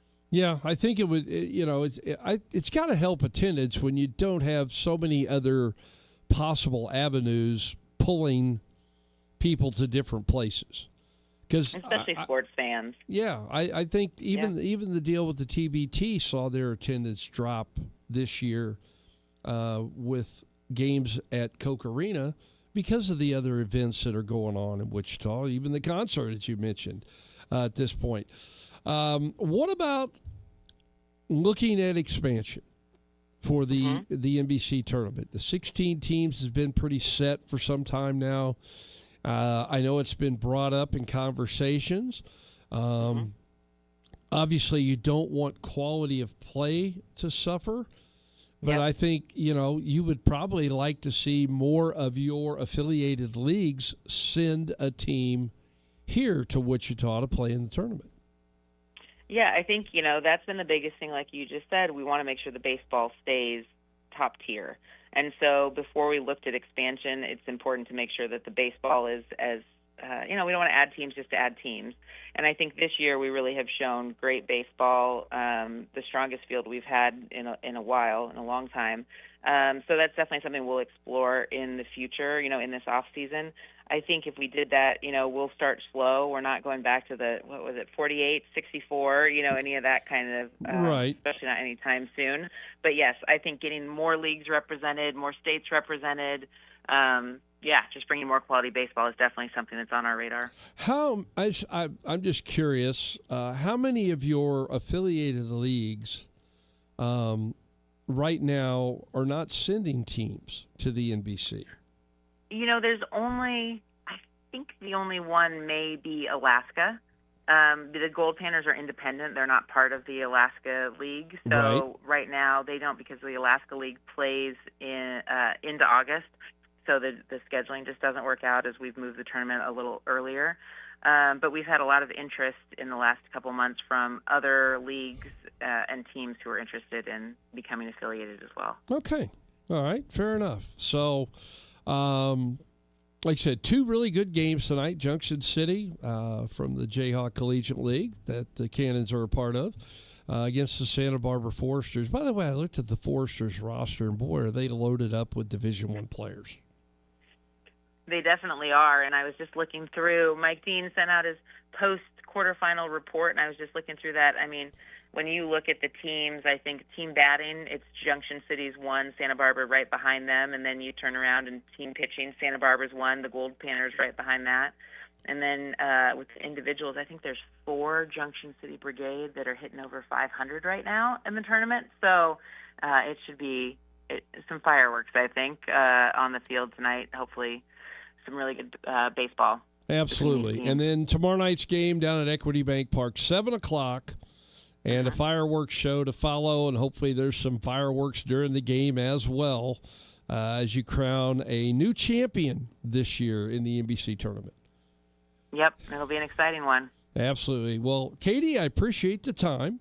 Thank you very much. Good luck in packing up tonight and moving downtown tomorrow and getting everything settled there. And I'll get you back on after you've had some time to catch your breath, and we can talk more about the future of the NBC tournament, okay? Thanks, Phil. I appreciate it. Hey, no problem. Have a great day. See ya.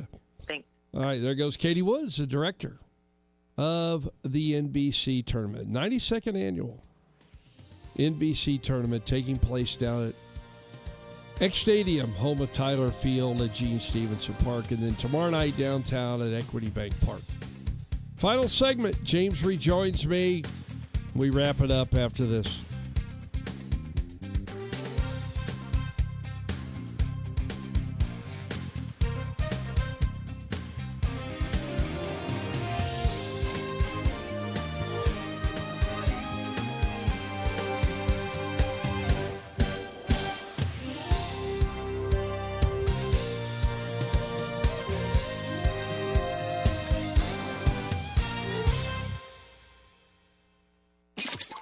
This portion of In the Zone is brought to you by Kansas One Call. Call Kansas One Call at 811-BEFORE-YOU-DIG.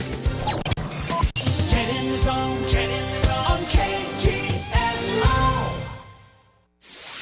Want to hear more of KGSO? Don't forget to download our app today. Fill out weekly surveys, register to win great prizes, listen live, message our shows, and so much more. Plus, get reminders of special programming and games you don't want to miss. Just find SC Wichita in your app store and make KGSO your new favorite app. It's Wichita's Sports Talk, right on your phone.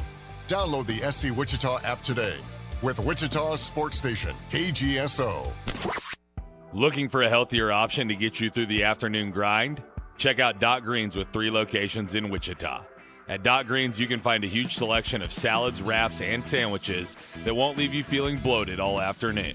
With the freshest ingredients, you know you'll always feel great after a lunch or dinner at Dot Greens. Check them out at Central and Hillside or at the Waterfront and New Market Square. While you're there, don't forget to pick up a few bottles of freshly pressed juice. Dot Greens, locally owned and operated. I know that hiring can be challenging. You need someone to match your role perfectly. Well, now you can meet them fast on ZipRecruiter. Build your team, build it sooner. Meet your match on ZipRecruiter. Just head to ZipRecruiter.com/free right now to try it for free. That's ZipRecruiter.com/free. Meet your match on ZipRecruiter. Try it free.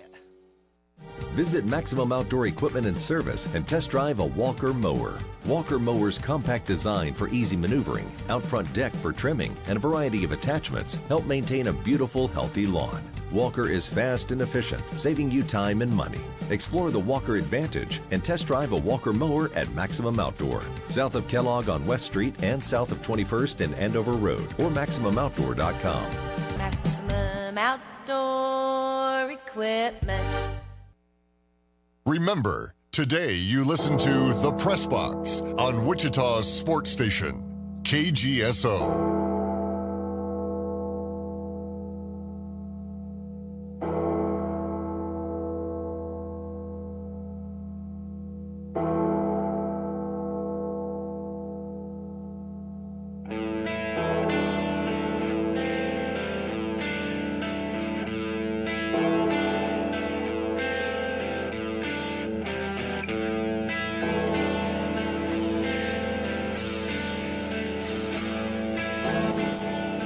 Final segment.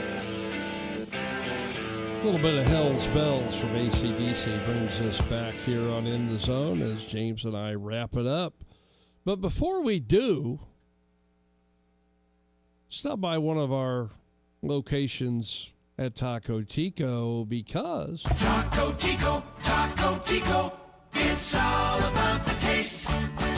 that's right. The special 2 for $5 right now. Taco burger, beef sancho, combo burrito. Any of those interest you, James? The burrito. Sure. Okay. You can get 2 of those for $5 right now. Get your favorite sauce. Mild, hot, green chili, or Reaper. There's a location near us, 13th and North Tyler. There's one near me at 35th and North Rock Road. Also locations in Arc City, Newton, El Dorado, Derby, and Augusta. Or you can order online at tacotico.us. and go to the closest store to you and pick up Taco Tico today. 2 for $5 special. Taco burger, Beef Sancho Combo Burrito. Only at Taco Tico, Taco Tico. It's all about the taste. Okie dokie. I wanted to bring this up when we had a little more time.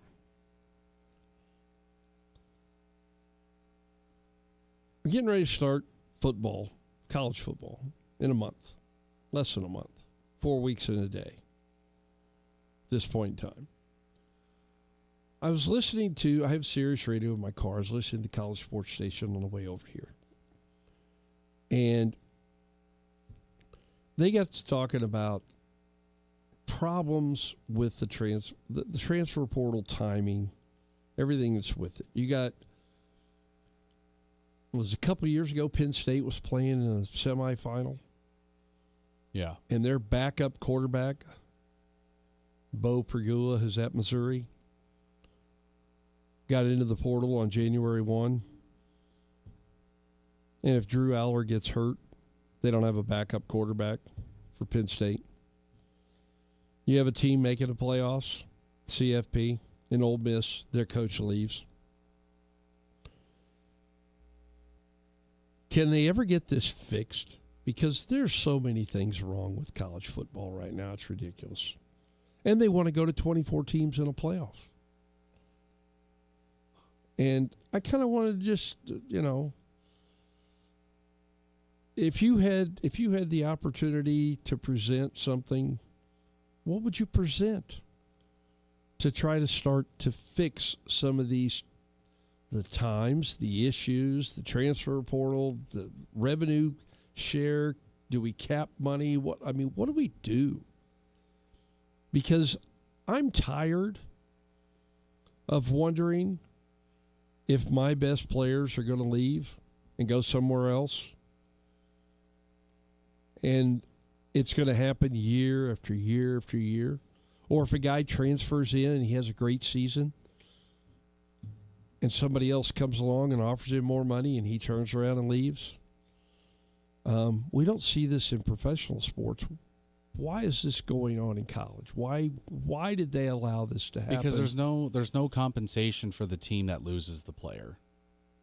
That I think would eliminate maybe at least half of the movement that does happen. Are you talking about financial compensation? Yes. If I lose a player to whoever, I'm going to use a Group 5 team. And I've said this before, if you lose a team to lose a player to a power team, you should get compensated a percentage of what that new team is paying that player. Okay. That would not only give these other schools more money, but then they can also go out and sure. Maybe there's a guy on a power team. He didn't play a lot. He wants to play, right? Right. And so, okay, now I have a little bit of money to actually throw at you to get you interested in coming here. Okay, so let's use simple figures. Are you thinking 10%, 20%, 25%? I mean, what number? Because if you're talking about $100,000 that a Power 4 school offers a kid from a Group of 5. We'll just use Oklahoma State and Tulsa, for example. So a player from Tulsa has a good year, and then Oklahoma State or Oklahoma goes, hey, we saw you last year. We'd like to have you a part of our team. This is what we want to pay you to join our team. Right. And then that figure, whatever that figure is, the percentage of that figure needs to be reimbursed from whatever school took him. Right. Not the player. This is how they do it in soccer. If a team wants a player, they have to pay that team the transfer fee. That's not the salary. That's just how much money that club has to give that club just to get that player. And then whatever they decide his salary is, that's on them. That works perfectly fine over there in Europe. Sure. Because you're paying to receive the player, and then you have to pay him to stay on your team. So if it's a percentage of what you bring the player in for, mm-hmm. would that maybe lower some of the... That's going to be an argument that it would lower some of the numbers that are being thrown around to some of these players. It could. Because if I'm given, supposedly they're giving kids 7 figures. Mm-hmm. and you had to turn around and pay 20% of that back to that other school, you probably wouldn't be throwing that out. You probably wouldn't throw so much of that out. Exactly. I don't. That's one good way of stopping. The other one is the transfer portal. We have to put it in. One free transfer I get. I guess, you talked about a coach leaving or a coach being fired, that it would open up the players to be able to move again at that point. I guess I'd be okay with that one time. But after that, guys have got to sit a year. And if you're going to bring a guy in and he's not eligible for a year, wouldn't that curtail you of maybe looking at taking that player and giving him money as well? Mm-hmm. Do you like the 5 for 5? 5 years to play 5 seasons. I don't know if I like that. You get the one red shirt and you get your 4 years. Yeah, but I mean, if you're able, you can play 5 years. You could play all 5 seasons. Yeah, I don't agree with that. See, I don't either.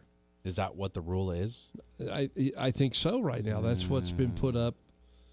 And I don't have has the government done anything with this that they've said they're going to put some recommendations forward or whatever it might be? I don't think they have yet. I think people are still waiting to see if that's going to hit the floor or it's going to be tabled at some point at the political realm. We got so many other things going on. I don't know. We'll see. But I just want to see some stability happen within players moving. I don't like total free agency, which is what we have right now. And even if a guy signs a 2-year deal, there's nothing really to bind him there. We've seen that happen with other guys moving from one school to another, even after they signed for 2 years for a place. Well, the catch now is if they get hurt for a year, they don't get that year back. That's kind of the offsetting scenario here. On the 5 for 5? Yes. Okay. So they can play 5 full years. But say you get hurt and you miss a whole year, too bad. You don't get a 6th. Right. You're stuck with the 5. So that, I think, balances it out a little bit. I know not every player has a season-ending injury, but it's obviously much more common than we know. Because there's always guys that are out for at least 7-8 games, Right. and that's majority of the season right there. It may not be you miss every single game, but you just miss more than half, and that now it doesn't matter. If you're on a team at the beginning of the season, that counts as your year. Even if you play 1 week and you get hurt for the season, or you play the entire season, that's still going to count as a year of eligibility. Right. And that I can get on board with. Okay. The U.S. Senate adjourned for the week Thursday without scheduling a vote for a wide-sweeping college sports bill, making it increasingly unlikely that the floundering legislative effort will move forward this summer, despite a flurry of negotiations in the past week to try to revive it. Truthfully, I don't think the government needs to be involved, personally, but something has to change. Either is making the NCAA having antitrust laws not apply to them like major sports in America right now, would that help? I would think so. I don't know. Okay, final thoughts, James. All right, we're going to go to Wrigley today, where the Yankees take on the Cubs. The over-under is 9.5. Phil, interleague play, I think this is going to be a low-scoring one. Give me the under 9.5. Is the wind blowing in or out at Wrigley? I have no idea. All right. There you have it. We're done for the week. The Herd's next. Volvix 2 got to 2 in the press box at 4. Don't forget the NBC game tonight. Junction City and Santa Barbara right here. For James, I'm Phil. See ya. The NBC Baseball World Series is back, and your home for all the primetime games is right here on Wichita's sports station, KGSO. From the first pitch to the championship game, KGSO is your home for all your favorite Kansas teams and primetime games. Enjoy the best collegiate players from around the country.